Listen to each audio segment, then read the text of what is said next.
परम पिता परमात्मा पूर्ण ब्रह्म सर्व सृष्टि रचनहार कबीर परमेश्वर जी की असीम कृपा से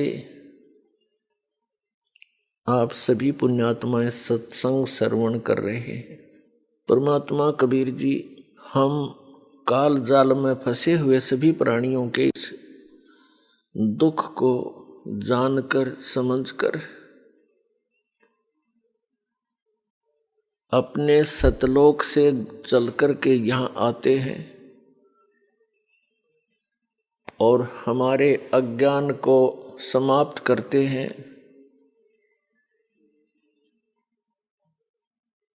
हमें ये बताने की चेष्टा करते हैं कि तुम सभी प्राणी ऐसे स्थान से आए हुए हो जहाँ पर किसी वस्तु की कमी नहीं, किसी वस्तु का वहाँ पर अभाव नहीं,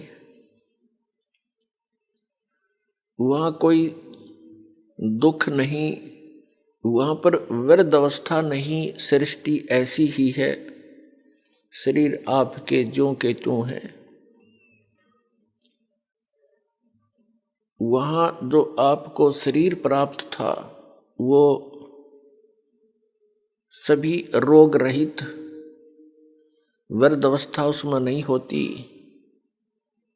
वहाँ मृत्यु नहीं होती।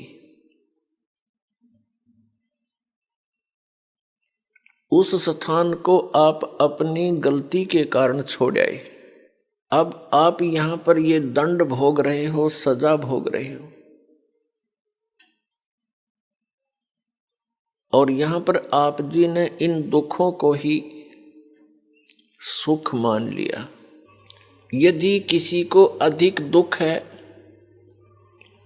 और उससे कुछ कम दुख को हमने सुख समझ लिया, और यहाँ पर सुख नाम की वस्तु नहीं है, आपने सुख देखा ही नहीं है, इसलिए इन्हीं अटकलबाजियों में आप सुख मान रहे हो। कैसे? जो निर्धन है वो सोचता है धनवान सुखी, ये कार और कोठियों में निवास करता है, सफर करता है। अब धनवान को स्वप्न में भी सुख नहीं होता। धनवान समझता है, धनी व्यक्ति सोचता है कि राजा लोग सुखी होंगे, ये राजा लोग सुखी हैं। राजा सुखी हो ही नहीं सकता। विचार की बात है, जैसे एक परिवार का मुखिया अपने 4-5 सदस्यों की व्यवस्था में कितनी टेंशन लिए फिरता है।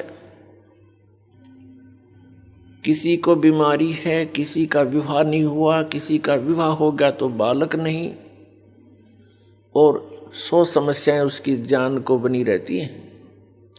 राजा एक बहुत बड़े अक्षेत्र का मुखिया होता है। इससे खूब आसानी से अंदाजा लगाया जा सकता है वो कितना सुखी हो सकता है। स्वप्न में भी सुख नहीं उस व्यक्ति को जो राजा बना हुआ है। ठीक है, अपनी घूटी सूटी लाकर रात काट लेता होगा, घंटे 2 घंटे पड़ जा पी कर शराब, सुख नहीं है। हाँ, उस व्यक्ति को जो परमात्मा से जुड़ा हुआ है, कबीर परमेश्वर की भक्ति करता है, वो चाहे निर्धन है, चाहे धनवान है, चाहे राजा भी क्यों ना बना हो, वो भगवान से डरने वाला, परमात्मा उसका साथी होता है। उसके ऊपर आने वाली आपदाओं को तुरंत निवारण करता है, क्योंकि कबीर परमात्मा वो सुख सागर हैं जो अपने बच्चों का दुख देख नहीं सकते। और जब तक हम इस परमेश्वर की शरण में नहीं आते हैं तो हम अन्य उपासनाएं जो करते हैं वो हमें अपने प्रारब्ध में आने वाली आपदाओं से नहीं बचा सकते। उन साधनाओं से आपको अन्य लाभ तो हो सकते हैं, लेकिन आपके कर्म के दंड में वो परिवर्तन नहीं कर सकते। एक कबीर परमात्मा परम अक्षर ब्रह्म को छोड़कर अन्य जितने भी प्रभु हैं, स्वामी हैं, वो आपको जैसा कर्म किया है वो ही प्रदान कर सकते हैं, उसमें परिवर्तन नहीं कर सकते।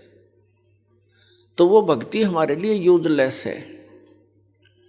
हमारे प्रारब्ध में, हमारे संस्कार में, पुण्यों में, इस जीवन के सफर में कोई ऐसा भयंकर घटना, दुर्घटना हो और वो टले नहीं, वो दुर्घटना जब घट जाएगी और कोई ऐसी घटना हो जो इस आदमी का मनोबल तोड़ देती है, फिर वो भक्ति भी नहीं करता, छोड़ देता भक्ति को। और परमात्मा कबीर जी आप पर आने वाले आपके प्रारब्ध के संस्कारों को बदल देता है। जब हमारे ऊपर कोई आपदा आ जाती है और हमें पता है कि इसका कोई निवारण इस पृथ्वी पर नहीं है, और फिर वो ठीक हो जाता है, उसका समाधान हो जाता है इस भक्ति से, तो हमारी आस्था भगवान में दृढ़ होती है और तभी हम भक्ति कर सकते हैं।